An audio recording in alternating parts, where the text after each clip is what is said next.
The files were sealed, the names were whispered, and billions quietly changed hands. But while the world debates guilt, one uncomfortable truth remains hidden in plain sight. Who really profits from the Epstein files, and why does the money keep flowing long after his death? Jeffrey Epstein was found dead in a Manhattan jail cell in 2019, but his financial shadow didn't vanish. What followed wasn't justice. It was a global media storm, legal chaos, and one of the most profitable scandals of the modern era. This is Zero to Billion, and this story isn't about conspiracy. It's about incentives, power, and the business of scandal. From the moment Epstein's name exploded across headlines, an entire economy woke up. News networks saw record-breaking viewership. Documentaries surged to the top of streaming charts. Podcasts built entire seasons around a single surname. Attention became currency, and Epstein became one of the most valuable keywords on Earth. Media companies monetized Outrage with ads, subscriptions, and exclusive leaks. Every new revelation pushed clicks higher. Every court document release meant another cycle of monetized fear and curiosity. Epstein was no longer just a man, he had become a product. Then came the legal machine. Law firms stepped in, representing victims, associates, and institutions scrambling to protect themselves. Billion-dollar settlements were negotiated behind closed doors.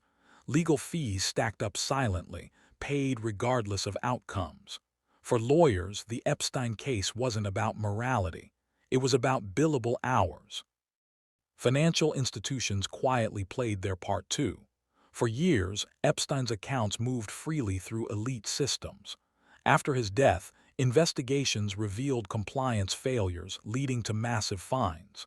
These fines didn't go to victims, they went to governments. Regulators profited while the system remained intact. Next came streaming platforms. Netflix, Amazon, and others rushed competing documentaries into production. Epstein content wasn't just informative, it was binge-worthy. True crime had already proven profitable, but Epstein added celebrity, politics, royalty, and sex trafficking into one explosive package. The faster the release, the higher the engagement. Publishing houses followed. Books promising the truth dominated bestseller lists. Some were deeply researched. Others repackaged public information with dramatic language. Accuracy mattered less than narrative strength. The market rewarded whoever told the most compelling version first.